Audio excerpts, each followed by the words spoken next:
Commission. One member is absent. A quorum has been established.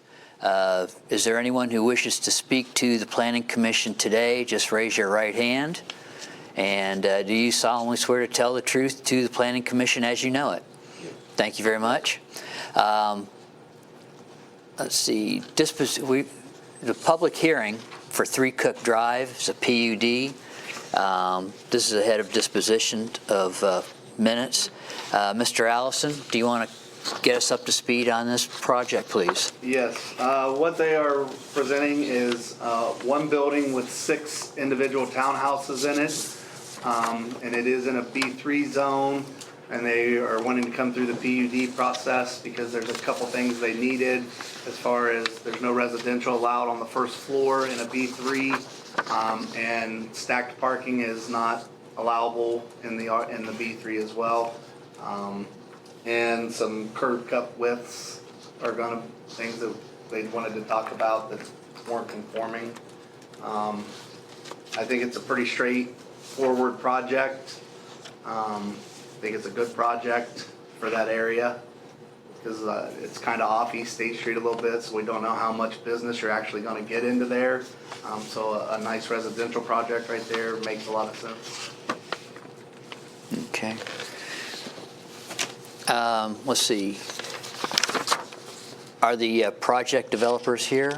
Do you care to come up to the podium and just state your name, the company that you work for, and Mark Widener, Peach Ridge Road, Athens.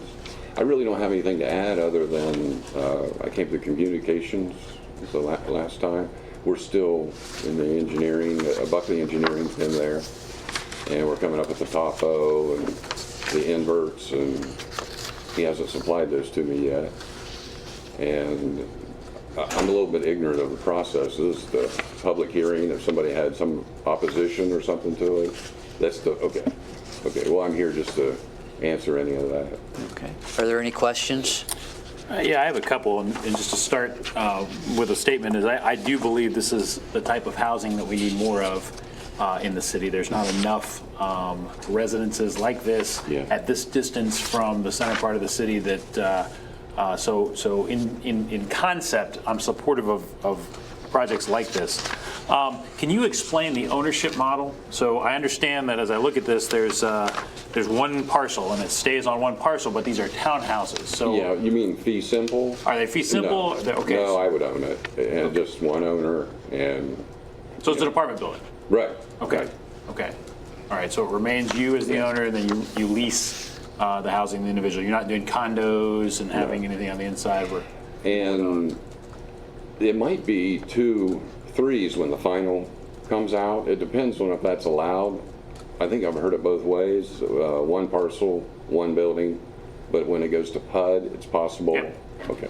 So again, we're doing the engineering right now to do the minimum we can on that hill to dress it up and the water control. So until I get that, I really don't know the shape of the building, and the nature of a townhouse is it gets its square feet from its depth and 2-story and narrow. So we really need to find out what they propose for, whether that's a retaining wall. There's a homemade retaining wall there now, and just bring it up to a standard. Sure. So there's a water problem there too. There is. So the I think the PUD process, correct me if I'm wrong, gentlemen, but this body approves it, and then it goes to council for final approval for a PUD. So if your plans are significantly different than what you've shown so far, I don't believe we need to go back through this body, but I think that, or what do you think? They would have to provide an update. They would have to provide updated plans prior to the Planning Commission voting. Okay. And then if there's any, you might want to treat it as a significant change from what he's presenting today versus at the public hearing versus what they present at the Planning Commission meeting. Then you could have a second public hearing if there's concerns about it. Okay. Now, in concept, it's more or less the same. There's always a planning or city council mandate or requirement for a public hearing as well. Right. So you could approve or approve with recommendations, and then city council will have their plan or public hearing and deal with it. at that So is the goal to get this approved today, or? No. No, this would not be an approval No. today. This is just It'd be the public hearing. Yeah, I haven't supplied enough. Yeah. According, that's correct. Okay. And if there's significant opposition, there might be concerns about moving forward with it anyway. Yeah. Yeah. Well, the other question that I had, and I don't know if it's a question, it's a bit of a statement. We did have some initial review by city staff on what you've proposed thus far. And as you noted, there is a water problem, and our expectation will be that a registered professional engineer in the state of Ohio does the design for drainage Right. for this site. So, and it sounds like you've already got one under employ. Yeah. So that will be important. But otherwise, those were my two questions. yeah, there'll have to be a catch basin. He'll have to engineer something because if you put a building in front of what's going on there now, it won't be there. Yeah. I mean, that's the lowest spot in the city. Yeah. Really. When the river backs up, that spot at the base of that driveway floods first. There was one other thing, maybe you want to address that floodplain? Yeah, we looked at it, and actually, Mr. Widener, I forget the conversation, but we exchanged some emails about the floodplain there. As we know that we're in limbo with some flood maps. As it stands, we're using the current flood mapping. That mapping shows a small portion of that parcel being in the floodplain. The new maps will have we'll be moving more of the floodplain in. I believe everything on your plans, at least by my estimation, was just the driveway areas. There shouldn't be anything with the buildings themselves. I advise Mr. Widener to consider the new mapping, we're talking 6 years now, believe it or not, since those new maps were presented and put on hold. To just stick to that. However, from a regulatory standpoint, you're not required to. But the Carriage George property in front of that, the Wells Fargo or some investment, they did that several years ago. We advised them they may want to build higher. I don't even think they were required to build to any flood standards. And we showed them the maps and said there might be some risk here for you. So Yeah, I would recommend it as well. I mean, Paul's right. If you build to the new maps and the new maps get implemented, then you won't be required to buy flood insurance. Yeah. It seems risky not to have flood insurance there regardless. correct. Sure. Yeah, I mean, it's a business, it can pay for it, Okay. I had a question. This is something that I know that Mrs. Bain brought up at the last time during the communication, and that was that you had indicated to us that there are no plans to build any further up behind this particular. Yeah. And again, it's that hill. And we had talked, I think, about putting something in the deed. And I can go to an attorney and find out what that is. I've briefly read about there's two types of deed restrictions you can put in there. I can't recall exactly what I did, but yes, I have no intentions of ever building up there. And if somebody walked up there, they would see why. Yeah, I drove by and I did look up there, Yeah. and I didn't walk up there. It's your property. Yeah. But I did Well, drive by and take a look, and I saw what you were saying. I just wanted for this public hearing to bring that up and make sure that, Sure. that for the hearing portion of this process, that it's noted that there's. And I'll look into a deed restriction. I mean, I wish I was that far. Along with this, it's still vapor at this point. Thank you. Ms. Bain, did you have a question? Yes, You answered it. Did I take the wind out of your sail? that's okay. Does anybody else care to address I had plan- a couple more Oh, questions. Mr. Allison? For Mark, from a couple other departments. The fire chief was wondering if you were going to sprinkle or not sprinkle, just for his own curiosity for the building. Well, obviously, if it was Oh, required. can you go ahead back up to, thanks. Obviously, if it was required by the state, I would. I guess I haven't given any thought because we're still trying to come up with the footprint of the building. And then that would, and whether it's 2 3s or a 6, so that would determine. I think the sprinkler comes down to number of people as well. Yeah, the Ohio Building Code specifically lays that out, and depending on your, I would think that RBC would figure that out and decide whether or not. Now, I mean, sometimes people go above and beyond what the code requires, and they'll go ahead and sprinkle it just because, from a safety perspective, it's always better to do that. But but you don't have to, I don't think, depending on your configuration. When I talked to RVC, they were talking about a new, less costly, modern one coming out in the code that had just changed. Yep, I think I know what they're talking about. And there's a discount on your insurance, so you sort of get it back. Yeah. I don't see myself resisting it. There's a way for certain, and I just went to some training on this recently, there's a way that for certain residential structures to use your domestic lines as your sprinkler system and actually make access to the domestic lines and then put sprinkler heads Right. in that domestic water system, and then that serves an interim purpose as far as but I'm not smart enough about it to be able to tell you one way or It's the other. new. I believe Yeah. this is It all. it's a code change. Yeah. And then one other comment from a department was wanting to know about some exterior lighting that you may put like towards the driveway ends or out that way to make sure that the parking areas were at least a little bit of light instead of just a front porch light. Sure, we'll come up with something, and that'll be on the final that has the topo and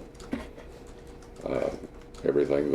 I forget what it's called in the code. Maybe it is called the final draft that I have to propose, where you and I have to sit down and you tell me the issues, right? Mm-hmm. Before I can come here. Yeah. Go ahead. Any other questions or comments? The one other note from a department head was one thing we'll want to do, and I don't think you need to do a deed restriction or anything, but in our vote, approved pending, conditions, is that, 56-foot wide curb cuts for residential are atypical. I understand what you're doing because you got 2 units each that have access to that same curb cut and they're right together. And so it's basically, two curb cuts beside each other. In no case would we ever want this to change in the future and have those turn into one 168-foot wide Right. curb cut. So we would want to have that condition as part of our approval, that those still remain 3 separate driveways, even if you eventually change the use of the property. Right. Okay. Anything else? Okay. That would conclude this public hearing. Oh, wait, sorry. There's a question.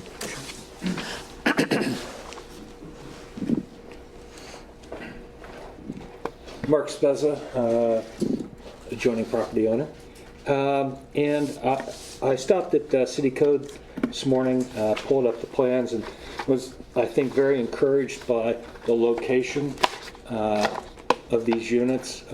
My initial thought was that they were up on the hill behind the original house at 3 Cook.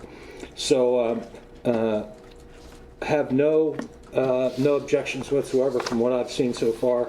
My only concern was water mitigation, and I've talked to Mark about this as well.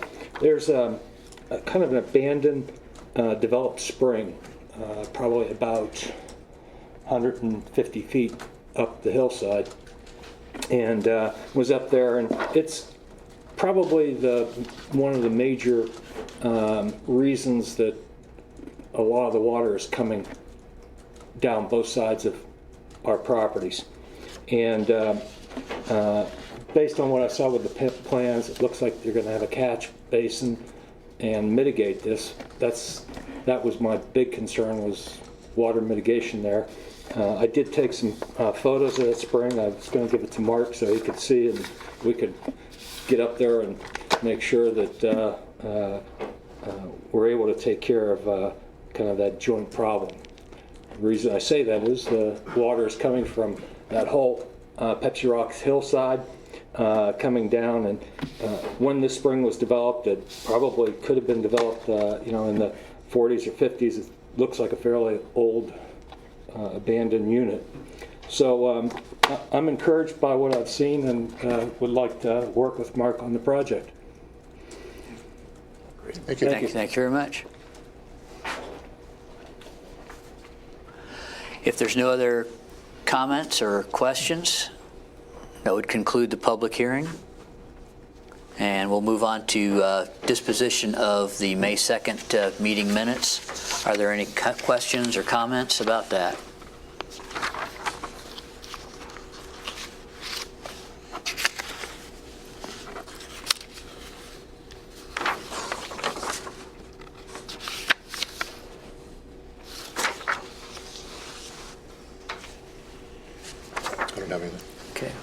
Does anyone, I'll just make a motion to accept the minutes. Second. All in favor? Aye.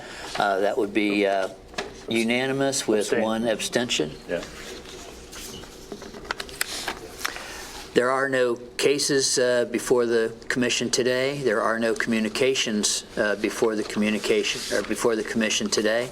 Report from the city planner, Mr. Loeb. The only thing I have this afternoon for the planning commission is just comment or information that it appears that at a minimum there is still momentum moving towards looking at a zoning map and establishing some zoning regulations in the plains. There was an article in this morning's Athens News about that. They are working with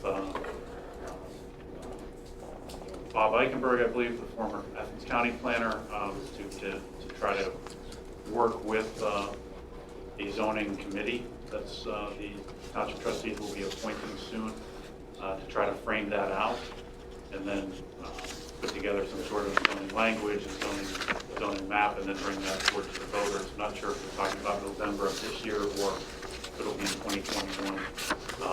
But they've been working on this for about a year now and continue to move forward. So that might impact something for the Planning Commission. I believe we have a zoning ordinance established in portions of unincorporated areas.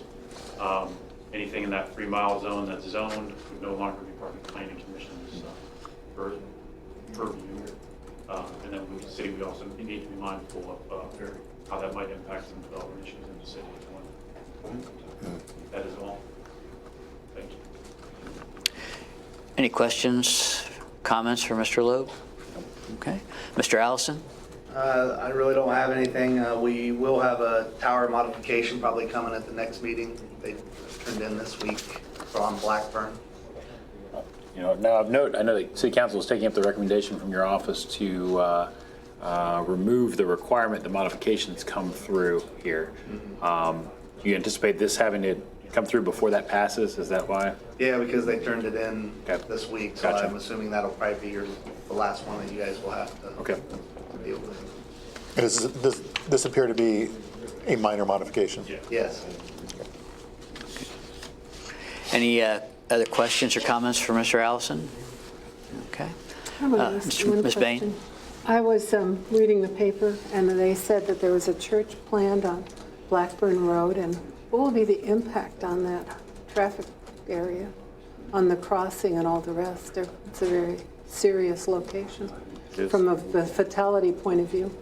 I think just a brief conversation with them, I think they were going to try to have the exit coming down on Budget Host Drive and not onto Blackburn. To So help.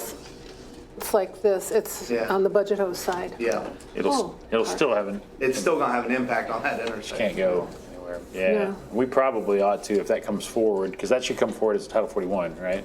I would think It'll be so. greater than 5,000 square feet. It's in the city? It's in the Yeah. city, yeah. And we should probably have a traffic impact study as a requirement for that. And I think we can, under Title 41, have a traffic impact study as a requirement for that. And if the traffic impact study says that there's a modification necessary, then they would have to work with ODOT and us for that matter. But, you know, it's federal limited access right of way. So it's a really good point, Nancy.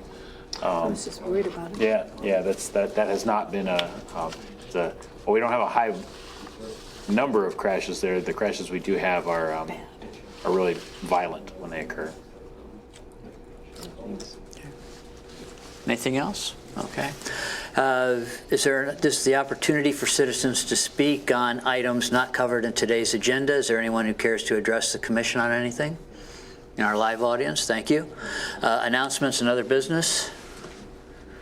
And our next meeting will be June 20th, 2019. With the business of the Athens City Planning Commission completed, this meeting stands adjourned.